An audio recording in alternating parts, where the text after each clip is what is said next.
Good evening and welcome to the Top 25 Rundown presented by the Sportscast. Today is December 28, 2002. If you haven't yet, please subscribe on all your channels YouTube, Twitter, Twitch.tv, and Apple Podcasts. If you're on Apple Podcasts, please leave a rating and review. It'll help us out tremendously. You can listen to us on your smart speaker, play Sportscast. Visit us on thesportscast.net. Also follow us on Twitter at the Sportscast1 and check out our app, the Sportscast, in the iOS App Store. Hello, my name is Alan West, and welcome to this special edition of the Top 25 Rundown.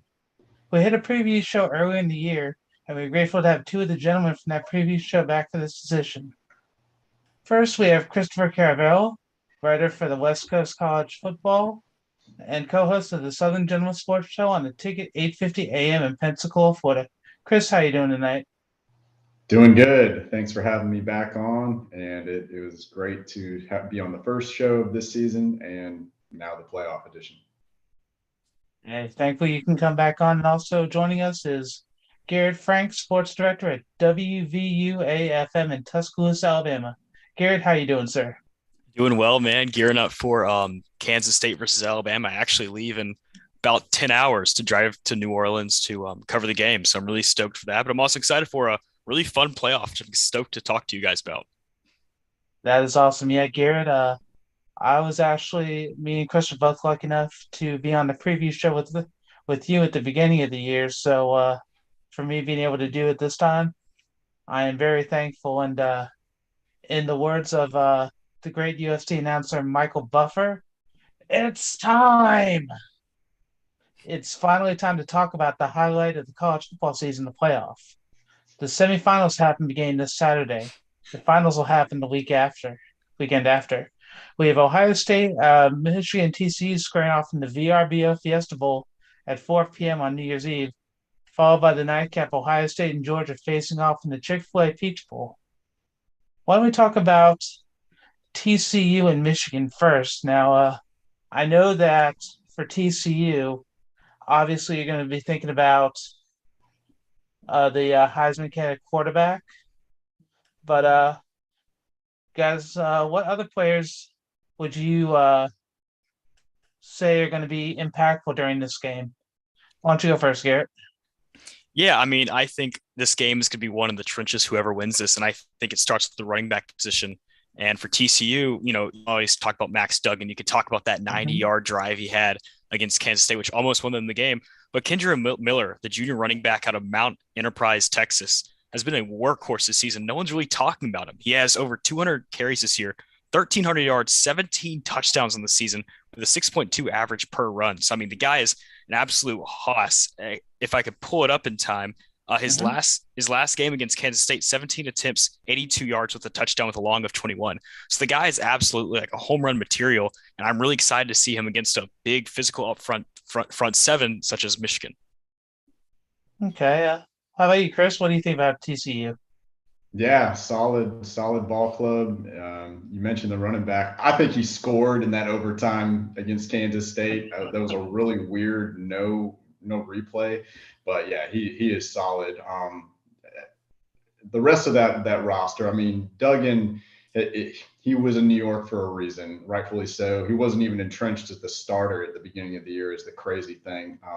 And he took the ball and ran with it as soon as he was inserted back into the lineup. But with me, it's Quentin Johnson, number one on the outside at wide receiver. I think that is a home run threat, a one-on-one nightmare for just about anybody covering him. And if TCU wants to have a chance in this game, you got to hit home run plays with him. Absolutely, absolutely. And on defense, you also have the reigning, I believe, defensive back of the year because LaDainian Tomlinson's cousin, I want to say. I I can't think of his first name, but I know that he had won the award besides Sonny Dykes winning head coach of the year, which definitely did well deserved for that. The only question that well, Garrett, since you said you're going to be going down to New Orleans this week in about 10 hours, how do you feel knowing that you're going to see Kansas State playing after how they did against TCU, but now you get to see how they stand up against Alabama? I mean, I think it'll definitely be an interesting test. Obviously, Alabama's been known to kind of come into games that don't necessarily mean everything and drop deuces. We saw it in 2008 with Utah. We saw it in 2014 with Oklahoma, and I was sadly there. I believe as a 13-year-old there, so I that was my first scar, Mm. one of my many scarrings of growing up an Alabama fan. But yeah, I mean, this is gonna be so interesting. Deuce Vaughn is one of my favorite players in all of college football this year, and he's a bowling ball, and so I'm really excited to see how Alabama handles him. Will Adrian Martinez play? We really don't know. I hope so because I've loved the guy throughout his time in Nebraska. I thought he got a really rough shake there, so I'm excited to see. Hopefully, we could see him there, and Chris Kleiman too. I mean, heck of a coaching job this year. I mean, he was a guy who I felt like was on the hot seat coming into this year. A lot of questions whether, was it actually going to work out at Kansas State, coming from North Dakota State a few years prior. And he's turned it around. He's killed it. And I think the portal obviously helped him with that, but also developing guys such as Deuce Vaughn. So yeah, I'm stoked to see them play in New Orleans against Alabama. It'll be very interesting to see which Crimson Tide team comes out too. One thing I will mention very quickly was when we did the preview show, one of the things we talked about was coaches on the hot seat, like you said. And actually, 4 weeks in, I predicted that Scott Frost would be fired, and he was. Yeah, he was. Didn't we also have someone say that they were to win their division? I believe that being the West. Hmm. Oh Hmm. Wasn't gosh. me. I think it was Ty. I think it was Ty. Yeah. Oh goodness. So no, that was something that was we were still waiting to see about, and it was up in the air. But for TCU, I think for Sonny Dykes, just with how he is for this year, since he did win the Coach of the Year, I really want to see how he matches up against Jim Harbaugh. Because I mean, sure you've got the players, but I want to see how the coaches match up. And how do you feel about that, Garrett? Yeah, I mean it's super interesting. Very different backgrounds. Sony Dykes kind of coming up through Texas, starting at SMU, then going to TCU, as opposed to Jim Harbaugh, who's kind of coached all over the place. Coached at Stanford, coached at the San Francisco 49ers, took him to a Super Bowl with a very good defense and Colin Kaepernick at quarterback, and then went to Michigan as all mater, a Michigan man and everything, and ended up, after a few disappointing or kind of rough seasons, he's turned his ship around. And he's done a really nice job there. It's easy to sometimes say, oh, this coach has way more experience in these type of games, but I'm curious to see how much one more year or having a year of experience in the college football playoffs, such as Harbaugh has, kind of affects things. He obviously last year was one of those things where they're just kind of happy to be there. They're happy to play Georgia, even though they got destroyed. They were just kind of happy to be here. And I believe JJ McCarthy even said that he's like, last year we were just kind of happy to be there. This year, Mhm. we're here to win the thing. So it's really interesting to kind of hear the mindset change. And personally, if I had to go with the coaching edge, I would give it to Harbaugh personally. Okay, I could see that. What about you, Chris? What do you think? Yeah, that's an interesting career arc for Sonny Dykes because it's not like all arrows pointed to this instant success at Texas Christian, coming up from Louisiana Tech, Cal, and then I don't even know if he had to move out of his house, just move across Dallas from SMU to TCU. But, here he is. And same with the Frogs, like that it wasn't like they were just a piece away from being a college football playoff contender. I think this was like the most biggest odds for one of the four teams to make it. And Hmm. it kind of came out of nowhere, but that speaks volumes to what was in place there and what he's picked up along the way. Harbaugh, I mean, a year ago after that loss to Georgia, he's interviewing for the Vikings job on National Signing Day. So you couldn't have picked a weirder matchup in terms of where these two teams and two coaches were a year ago, despite Michigan, coming off the college football playoff appearance a year ago. Right, and going right in there, what Michigan players besides JJ McCarthy are you looking forward to see and just I guess show out depending on how the game goes? Let's go. Let's start with you first, Chris. Donovan Edwards, I mean, it's weird to have a playoff team missing its best player on the entire roster, but that's exactly what Michigan is going to have to do, missing Blake Corum. But it sure the hell didn't look like that against the Buckeyes in their rivalry game. So Yep. I think if he has the success that he had in that game and can carry the load against a very solid TCU defense, I think Hmm. that's going to really help the case for Michigan McCarthy also, just like Dugan, he wasn't entrenched as the starter going into this year. And I'm not sure how much I trust him to win a game all on his own as opposed to Max Dugan. So I'm going to say that it's got to be Donovan Edwards to kind of steady the hand for this Michigan offense. Okay. How about you, Garrett? What do you think? Yeah, I mean, for me, once again, Donovan Edwards has just been he's been immaculate this year. I remember him coming out of high school. I believe he's a five-star guy, so kind of shows you the stars do matter in that aspect, and they do translate. One guy I love is Ronnie Bell. Ronnie Bell has been a journeyman, and I see you shaking your head. He has been playing at a Michigan for at least 20 years now. I remember back, I was a freshman. I was a freshman in college going to Alabama versus Michigan, and he was playing in that game. And so that's just it's weird to feels like a whole different time, that being 2019. So yeah, I'm really excited to see him because he's had a really interesting career arc. The one thing about this playoff, there's so many different storylines with these guys, especially Ronnie Bell. Ronnie Bell was hated by Michigan fans. They were just like, goodness gracious, what is this guy doing? And then he kind of has his career redemption starting in 2021. And to see him kind of become a really good he's a top 20 receiver, in my opinion, in college football. To see him flourish into that's been really cool. And I think he's primed for probably a big game here against the Longhorns, or against not the Longhorns, the Horned Frogs. Excuse me, the Texas school that matters here today. Yeah, my alma mater will be taking on the Horns tomorrow night, and thankfully Bell won't be suiting up for them. No, No, but you have Bijan Robinson, and he's a game changer on himself. So you know what? I still think that they're going to at least make a dent there. So we'll see what happens with that. I'm more curious to see how their defense shows up, just because, well, I am an Ohio State fan. So as you talked about, Chris, that rivalry game, that was painful. Second year in a row was painful. But you know what? If things could go well, it's possible we could have a rematch in the game that counts, which I'm not going to go too far on that yet, but depending on how that goes, that could technically be a reality. But I want to see how TCU, I want to see how Max Duggan does because Michigan's defense, they play pretty tough. And I mean, how Harbaugh is, you can tell that even though Harbaugh is doing a lot better on his offense, he's been known more as a defensive coach, at least from what I've seen. What do you guys think about that? yeah, I mean Well, he. Oh, go ahead. Sorry.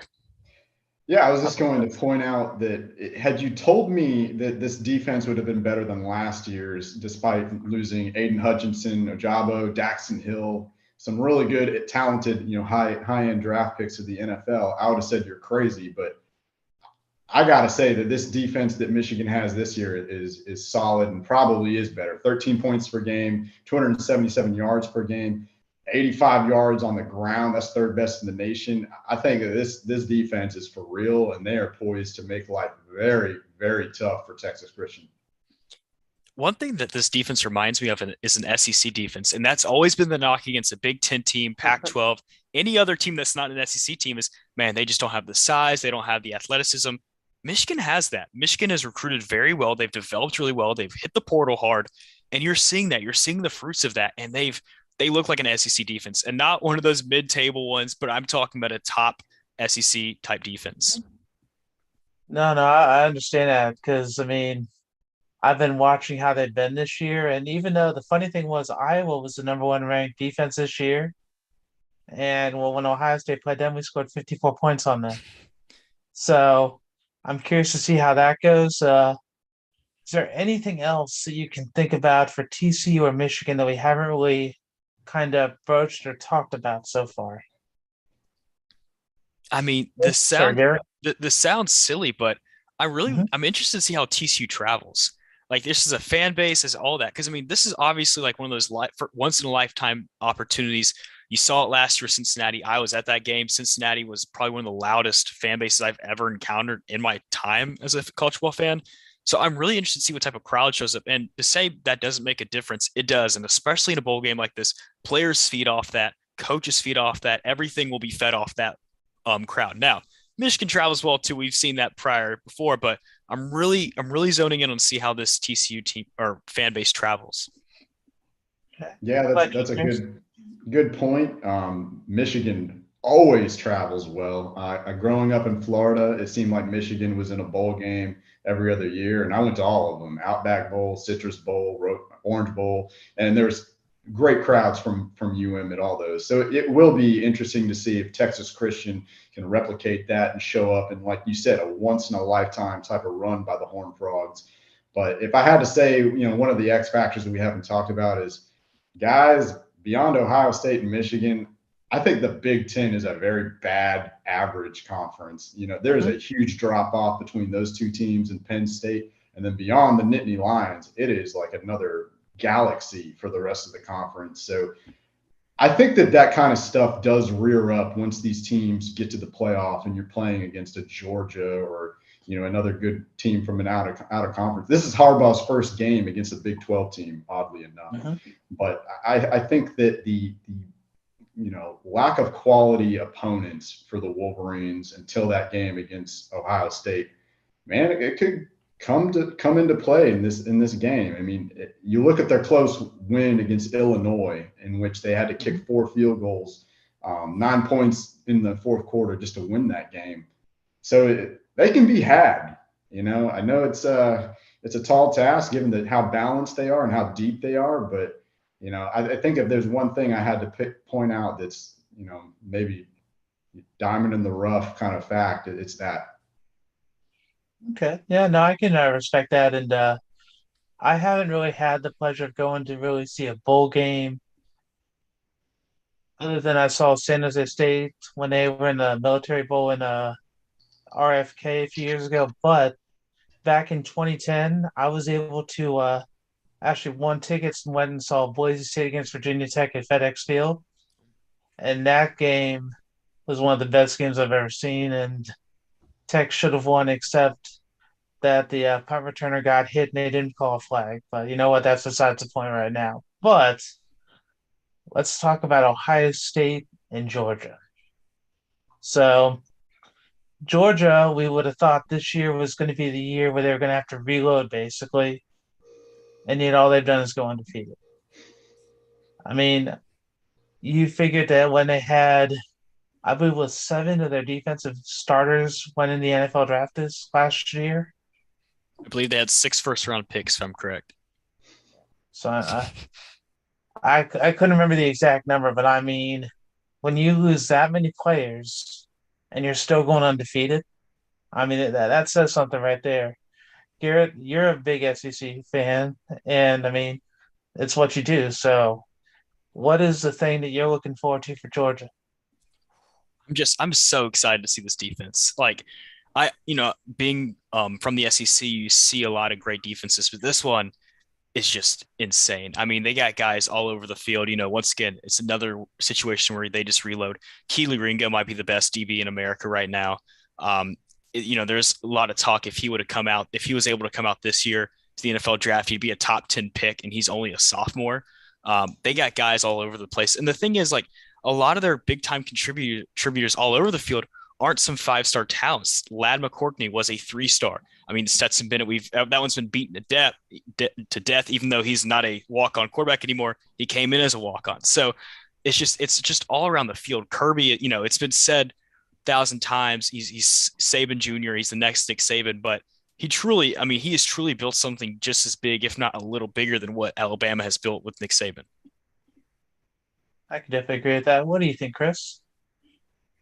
Hit the nail on the head. You lose that many first-round draft picks, it should be a reload kind of season. But, outside of Oregon and Tennessee and maybe LSU, Georgia just looked bored this year. They were so much better, so much deeper than everyone that they faced. They definitely, I would accuse them of playing with their food in some of these matchups. Ironically enough, I think it was the same week that Michigan struggled with Illinois. Maybe it was the week after. Against Kentucky, that was really the only time I was remotely concerned about Georgia the entire year. So I think that Stetson Bennett is a lot more athletic than people were willing to give him credit for. He proved that against Michigan last year. By halftime of that game, I was really, saying I underestimated this guy. And when he's on, with laser focus, I don't see him making the kind of mistakes or taking the risks that Ohio State would need him to be to make this team vulnerable. It's funny about Stetson. I remember saying last year, I was like, this guy's good. He's a 10-2 quarterback, but he can never win a championship. He obviously beat Alabama in their historic run. And then coming into this season, I reconvinced myself, I was like, he's a good quarterback. You know, he won a championship around a great team, but they're reloading. He can't win another one. And now we're in a situation where he might very well win another one and go down as one of the best dogs of all time. So it's just funny how every single season or every single turn, when people doubt him, such as myself, and just continually say, nah, he's not good enough, he proves us wrong. And it's been a joy to watch, to be honest. It's been a joy to see that happen where the guy's like, okay, puts his head down and just continues to work. Did either of you guys watch the Heisman ceremony this year? Like when Yes. they were doing the speech and everything? Yes. I thought it was kind of funny how Caleb Williams said that, well, Stetson, when I went there, you were the person that I got to have as my person to let me in and show me everything, show me the ropes of Georgia when I first came there for my visit. And now we're right here, how many years later? I thought that was kind of ironic, but that still shows that whereas some of the other players may have just given up and tried to go somewhere else and just figured they were going to have to start over, he was able to persevere. And now I saw a stat on ESPN earlier today. Him as a starter, he's been 27-3, and in SEC championship games and playoffs, he has 12 touchdowns and 2 interceptions. Yeah. And I can't even, two of those losses were to Alabama. I can't for the life of me remember what the third loss was, probably LSU. But yeah, he's proved everyone wrong. He's constantly silenced all the critics. It was fitting to see him in New York among, the best in the nation. Caleb even mentioned like, well, at least he might have won the award, but I mean, all three of the other players that were nominated are in the playoff and he wasn't. And I think that, like I mentioned before, if he doesn't take risks and just plays within himself, I think that he's going to be just fine, and he's probably going to be holding the national championship at the end of all this again. We'll definitely see what happens. One person who I'm definitely going to be watching is actually the tight end for Georgia, since he was the one who won the best tight end for the year, and how occasionally when they would actually need a big play, he was the one that got a lot of the big plays, including that one. I believe he had a 78-yard touchdown reception. I don't think it was again. I forget who it was against, but it was one of the highlight plays that actually won him the award. Yeah, Here, Brock Bowers is the best player in college football this year. He's a tight end. It's funny when we talk about tight ends at Georgia, we have to ask which one. I mean, they have two just absolute beasts with Brock Bowers and Darnell Washington. I mean, and then not to mention they had a guy, Eric Gilbert, who's recently entered the portal, will not be probably playing in the next possibly 2 games. But I mean, the depth they have that position, it's just unfair. You look at that, and they're probably in the running to get Deuce Robinson, or another 5-star kid out of California, to play tight end. You kind of look around and it's like, man, it's a little unfair when it starts spreading their wealth around. Yeah, and Ohio State's defense is actually one of the best in the nation at defending tight ends and running backs in the passing game. But when you go against, like you said, 1A and 1B in Georgia, what they're able to bring, and plus they don't line up Bowers in a traditional tight end formation. So nope. I don't think I think that stat will be thrown out the window by halftime, because if you try to, first of all, there's no one on Ohio State's defense that is going to match up with Brock Bowers. No one. And if they even attempt to overload one side and double them, Washington can be just as lethal. I mean, to be fair, I don't think anyone in America has a guy to cover up Brock Bowers. I mean, he's truly a unicorn. He kind of reminds me a lot of former Bama tight end Irv Smith. It just was a hard guy to cover. 6'4", 230. Another guy, Thaddeus Moss at LSU. Just another guy who's like, man, you can't put a linebacker on them because they're too slow, but you can't put a corner on them because they're too small. It's just that tweener that just is absolutely killing defense coordinators right now in college football.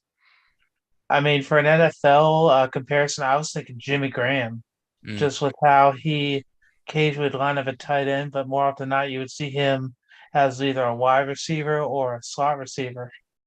I think what So, Brock Bowers from those other guys that you mentioned is the speed. Like I think the pass that you're saying one of the Heisman, that was just like a simple out route. Maybe he even caught it behind the line of scrimmage and he's just gone. mhm. Yeah, I mean it's crazy. I remember talking to a guy who played college football. A former guy I worked with played college football tight end for a very long time, and he said, to make it in the NFL, you have to do one or two things. You have to do one thing really well, either block or catch the ball really well as a tight end. And Bowers can seem to do both. I mean, that's something that's really underrated with him. He's a heck of a blocker too. Now he's not world class. He's no George Kittle, but he can block really well and hold his own on that end as well, especially with the running backs they have like Kendall Milton. Yeah, no, that was just one player that I really thought that besides, I mean, you're going to hear about their wide receivers, but just at tight end, Bowers just, it's going to sound bad, but it seemed like at times he was embarrassing people. That's why Ohio State's defense, I am going to be curious to see how they do. The one player who I could see them try to use to try to guard Bowers, if they were going to try to have him do one-on-one, I'm not saying it would be the smartest idea, but I could see them trying to use Tommy Eichenberg for that. The only thing that's kind of remarkable for Tommy Eichenberg, he's been playing the last 3 or 4 games with two broken hands, and he still has basically led the Buckeyes in tackles. So I mean that's Real football's guy type of guy. because I believe he came in on the transfer portal or he came in as a I'm not sure if he was a recruit, but I know that when he came in, he's made an impact ever since. And then, well, you already know about JT Tumalau, how he did against Penn State, how he basically had the game of the year there. I want to see how the offensive line for Georgia is able to block him, just how they're going to disrupt him because they can stop him. There are some other players on the defensive line that are going to make a big difference. And I know Georgia's offensive line is strong, but it's more just seeing how they're able to stop the defensive line because if they can get the passes off or they can find the space for the running backs, it could be interesting. But if they can't, it could be a whole nother ball game. Because I was watching the Arkansas and Kansas game with Dan Mullen on the commentary, and he is saying that the only team that he thinks that could beat Georgia would be can't go against the champs per se. But speaking of Ohio State, what offensive players are you most excited to see for them, Garrett? I mean, it kind of starts and ends with CJ Stroud, a guy who two-time Heisman finalist, I think gets his name kind of thrown around a little too much when it comes to people ragging on him. I think he's an incredible quarterback. You just watch his mechanics. They're really good. He reminds me of a guy who, was before him in Justin Fields. Now, is he probably a little bit, I think, honestly, personally, I think he's a better passer than Fields was in college. So it's really interesting to see how that's placed. He can also run the ball really well. And at the end of the day, whether they lose or whether they win, if they win, it's because of CJ Stroud. If they lose, it's because of CJ Stroud. I think it all kind of lies on him. And I hate, heavy is the crown. Heavy is no, I'm not saying that right. Regardless, it's gonna be his game. Whether he wins it or loses it, it's all gonna be on CJ Stroud, in my opinion. Sure, sure. No, I understand. And I think it's heavy as a crown that holds the head or something. I want to say is the quote you're thinking of. Heavy is the head that wears the crown. There it Yeah. is. It There we only took go. me it only took me 3 minutes. There we go. It's all good. Chris, what do you think? And the two guys on the outside, Marvin Harrison Jr. and Emeka Egbuka, it seems like they have an unlimited supply of elite wide receiver talent at Ohio State. And I think that, Stroud is a fantastic quarterback and he's going to have to get the ball out quickly, which he does. It's a lot of three-step and the ball is out. He doesn't step up into the pocket, as much as other quarterbacks would need to. he doesn't have the running ability of Justin Fields, and I think that's unfortunate because he's going to be running for his life going up against this Georgia defense. And if the ball is not out and those wide receivers are not winning their matchups on perfectly thrown balls, um, I think that he could be in for a long afternoon. Garrett, you mentioned Keely Ringo. I think that him on Harrison or Igbuka is really the matchup to watch in this game. 100%. Although the other thing I'm curious to see is well, it's two parts. One of them is a what if, because what if Jackson Smith and Zupa didn't get hurt in the first game of the year? How would he have had for the year, and how would he be playing now? I mean, unfortunately, he did get hurt, and so he's already declared for the draft, which is a shame. But I really think that if he hadn't gotten hurt this year would have been his coming out party, just after seeing how he was against Utah the year before. That being said, since we have Trevion Henderson, he is now out for the year. I want to see how Mayan Williams and the other two running backs we have, I want to see how they do because Mayan was one who he wasn't the fastest at times, but when you would need someone to get the hard yards and to break away a few times, he was the guy you could count on. And the other one, well, besides the other two running backs, I want to see how Cade Stover does, the tight end for Ohio State. I want to see how he does against Georgia's defense. Because I think between those two positions, besides the quarterback and the wide receiver, those are going to be two of the positions and players we're going to need to keep our eyes on during the game. Yeah, Stover's a dude. You know, if he has success over the middle and takes some of the pressure on the outside passing game, that could be a huge plus for Ohio State. But unfortunately, with the running backs you mentioned, I don't see those dudes getting sideline to sideline against this Georgia defense. I think they really stepped up with the losses they took in the draft, losing to Kobe Dean. They've got guys that can cover, you know, anything that Ohio State's going to throw at them out of the backfield. So I think that Stover, as you mentioned, could be a huge part of balancing this out for Ohio State offensively. Yeah, in Ohio State, the whole program's just kind of in a weird position. It's like they're being ranked fourth overall. It seems like fans are acting as if they went 4-8. Losing their five-star quarterback and that kid from Arizona recently from the 2024 class. You have Mhm. all this. You have possibly just kind of just having a rough recruiting season this past year. Having the NIL collective not really in sync with what the athletic department wants. Having to probably meet their maker with playing Georgia. I mean, it's a really interesting position. I'm curious from an Ohio State perspective, how much of this do you think falls in Ryan Day? Do you think Ryan Day is, do you think maybe Ryan Day is a little bit maybe overpaid or just a little bit out of his own depth here? Because I personally, you asked me 2 years ago who my favorite football coach was in America. It was Ryan Mhm. Day. I loved Ryan Day, and it seems like that's just kind of flipped 180 with fans at Ohio State. Well, part of the problem is when you don't beat Michigan. And for him losing the last two games, that's kind of given the fans a bitter taste in their mouth only because it reminds us of John Cooper when he was a coach when I was growing up. Mm. John Cooper, his career record against Michigan was 2-10-1. So I only got to see two wins against them in my childhood. Mm. Two wins. And that was not a whole lot of fun. Now for I hope that I mean Ryan Day is 45-5, I believe, in his career. But the thing is, you have to beat Michigan. And so it almost feels like when he was kind of just I don't want to say gliding through or just kind of taking the easy way.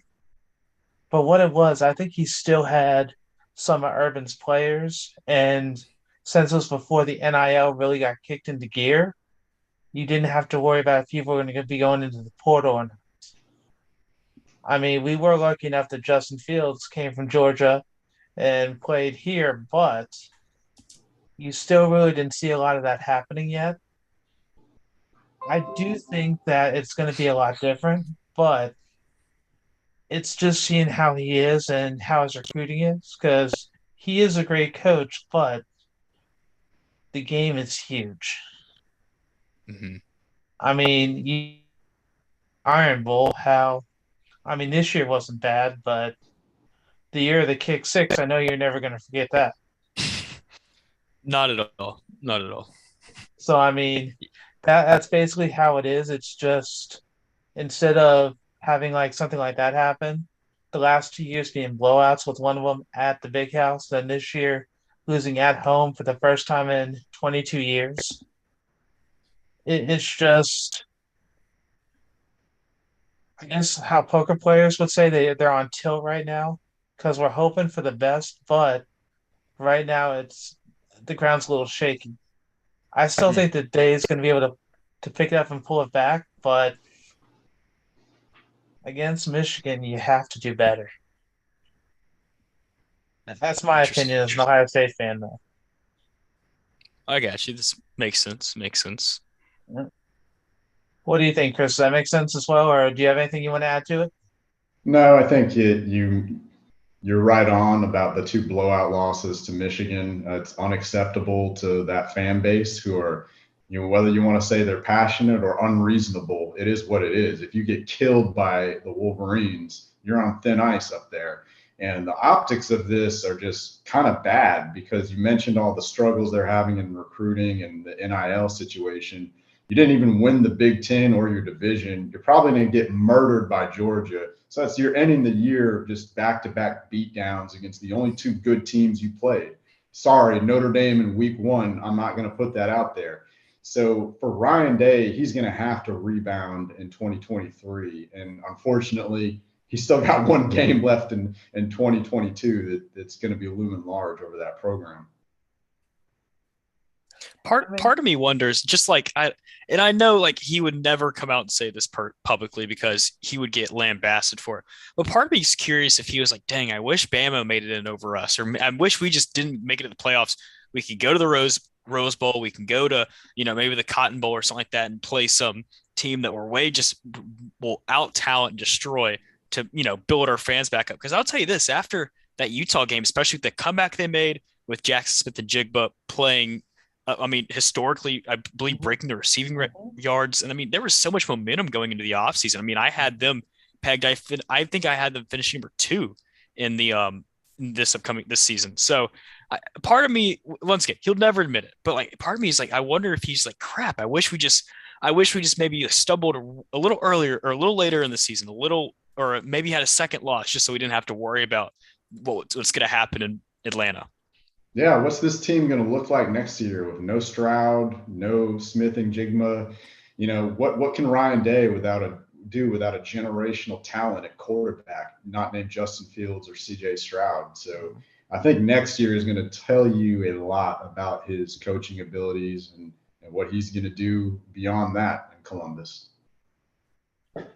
It's definitely true. I mean, I've looked into that a little bit just because two of the quarterbacks that they had at Ohio State, one of them, Quinn Ewers, went on to start at Texas, and the other one, Jack Miller, he actually became the starting quarterback at Florida, and he played in the bowl game. So I mean, they still have two other ones, and you're talking about Dylan Raiola is the quarterback you were talking about, Garrett, who decommitted from Ohio State.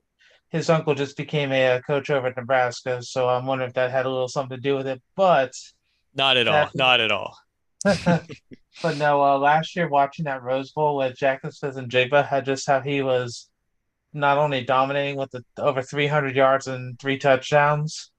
That game was incredible, but in a way, he could have bit off more than he could chew. I'll give you that. But the thing I that was I kind of did want to get your input on this. How did you feel about Nick Saban trying to lobby voters during the Big Ten championship game? I mean, listen, what's he supposed to do? Sit up there and be like, no, our team doesn't deserve to be in there. I mean, of course he's gonna vouch for his guys.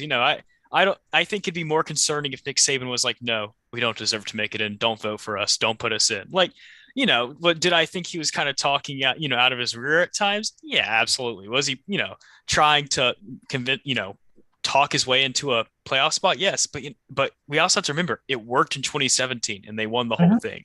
So I mhm, mean, there's not like there's no precedent of it. Now, Alabama's resume was much stronger in 17 compared to this year. Alabama should not have, it was all manufactured, in my opinion, that conversation of Alabama possibly making it in because they just didn't deserve to make it in if we bring fair. But I mean, any coach is going to do that, whether it's Alabama, whether it's Nick Saban, whether it had been Kirby Smart, Steve Sarkisian, any other coach in America would have done it. I didn't think it was that weird or out there. Well, I mean, I can appreciate he tried to do that. The only thing was it was during the Big Ten championship game when he's an SEC coach. That's where I kind of found the irony of that. But I mean, he he definitely deserved to try it. I give him that. The thing that was kind of entertaining was earlier today, Booger McFarland, he was making his picks.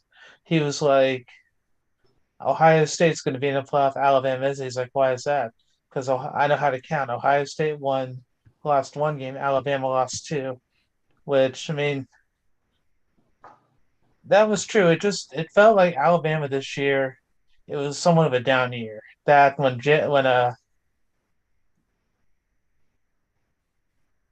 your quarterback got hurt, I can't even think of his name right now. When he got Bryce hurt, Young. yes. Mm-hmm. Yeah, I mean, Jalen Murrow had to step in and start. I mean, really, he started 6 quarters, really. So, yeah, I mean that definitely hurt. I mean, I think Bama's biggest issues this past year were receivers. I think they just didn't have those game-breaking guys. Usually you have, it's easy when you have a Jamison Williams or a John Mechie or name any type of receiver that's come through Bama in the last decade. But Uh-huh. Bama just didn't have that this year. Bama didn't have that game-breaking speed guy. The offensive line I thought was good enough, but you can only sit back there for so long with your receivers not creating any separation. And it made Bryce have to scramble around and make some really interesting looking plays, which was fun to watch. But also at the end of the day, it's kind of like, you'd rather have a 15-yard reception than a 15-yard scramble for a first down. But Yeah, no, I mean Bryce Young, he definitely left it on the field when he played, and I mean I give him all the credit for that because there were a few games after he came back, it was kind of up in the air for how he would be. The main reason why I think it's important that Ohio State made the playoffs is something extremely simple. CJ Stroud admitted if they didn't make the playoff, he was not going to play in the bowl game. So technically, you would have had the new era of an Ohio State quarterback in the bowl game. I'm not sure if that would have made a whole lot of a difference, which I can see why you wouldn't really think about them making the playoff per se. But I know that I'm wondering if Ohio State's going to be like how Michigan was last year. I'm hoping not because, well, I want to see them make it a game through hopefully 3 quarters, if not for all four. Because, like Chris said, that game last year when it was over by halftime, that was a shame. So, is there anything else you guys can think of for Ohio State and Georgia that we haven't tried to touch on? I think that the health of Georgia's wide receivers is going to possibly loom large in this game if Ohio State can find a way to slow down those tight ends. Kind of like last year, Arian Smith health was kind of questioned all year, and then last year it was George Pickens came in the Orange Bowl, and I think he had one spectacular catch against Michigan, but that's all they needed. If he's able to be, a factor in this game against Ohio State, same type of situation. McConkey got banged up against LSU on a punt return. I don't even know if he's at full strength. He's a huge part of what Stetson Bennett likes to do in the passing game. So I think that those two players is going to probably come into play for how this thing shakes out. How about you, Garrett? yeah, I mean, I think the health of receivers could be really important, obviously.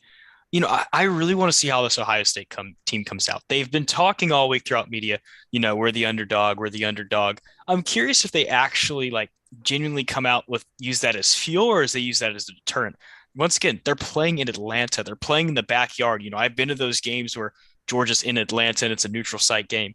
It's not a neutral site game. It's a home game for Georgia. So it's going to be super interesting to see how Ohio State comes out against that whole crowd. They've played against tough crowds. They've played at Penn State. They've played Notre Dame. They've played large, loud crowds. It'll be interesting though if they can really handle it when it comes to the playoffs. That is very true because the last time when they were a four seed was, I believe, 2014, and well, they just won the title that year. So I mean, we'll see because I'm curious to see. I've seen some comparisons to that team with this team, but it's still going to be up in the air. Fellas, it's time for the hardest part of the day, the picks. Let you go first, Garrett, for TCU and Michigan, and then Ohio State and Georgia. Yeah, this TCU game I am so intrigued about. It's one of the games I see being really close here, but I'm going to give it to Michigan. I think the offensive line winning the Joe Moore Award is just absolutely incredible. I think JJ McCarthy, while I think he's still about a year away from being that true playmaking, just absolute hoss that everyone wants him to be up in Ann Arbor, I still think he's good enough to get the job done. Max Duggan though is going to have some heck of performance, and he's going to have one play that just leaves all of college football breathless. But give me Michigan. Give me them 31-28. It's going to be a fun game. But I'm so sorry to do this. But the Georgia Bulldogs are going to steamroll Ohio State. And I don't think it's going to be particularly close. I think it's going to be the biggest storyline going into this offseason. What is wrong with Ohio State? Give me the Georgia Bulldogs 49 to Ohio State's mere 13. Okay, your turn, Chris. All right. So I'm gonna mirror a lot of what Garrett just said, but Michigan extremely balanced, solid depth. They proved it when their best player Blake Corum went down, and I think they're just gonna wear the Horned Frogs out. Give me Michigan 42, TCU 28. In the other game, same thing. What Garrett just said. This is going to be a blowout. I think Ohio State and the media are going to try to really pump up what they can do in the passing game, much like LSU was able to do somewhat in the SEC title game. But that was with a quarterback who could use his legs a lot more than what Stroud's going to be able to do. Georgia is just going to overwhelm what is actually a flawed Ohio State team. This is going to get exposed 2 games in a row. This is going to turn into a blowout before halftime.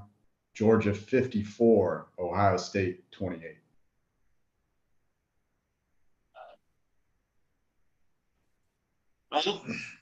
I can't sound surprised. I can't blame you guys for saying that. I mean, unfortunately, because I am a homer, we'll get to that game in a second. TCU and Michigan. I agree with you guys. I do think that Michigan's going to win this game, but I want to see how Max Duggan does because, like you said, Garrett, he's going to have that one play that's going to make us breathless and be like, wow, they should win this game even though they don't. I will say Michigan is going to win 35-32. And then for Ohio State and Georgia, my heart says that Ohio State is going to win 42-35, but in reality, it's probably Georgia winning 56-35. Now, if I'm wrong and Ohio State does win, I'll be happy.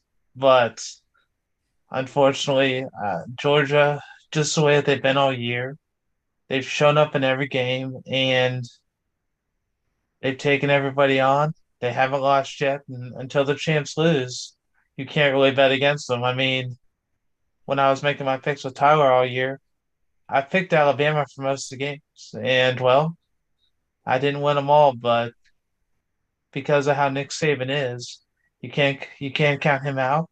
And just like how Georgia with Kirby Smart is right now, until they lose, you can't count them out.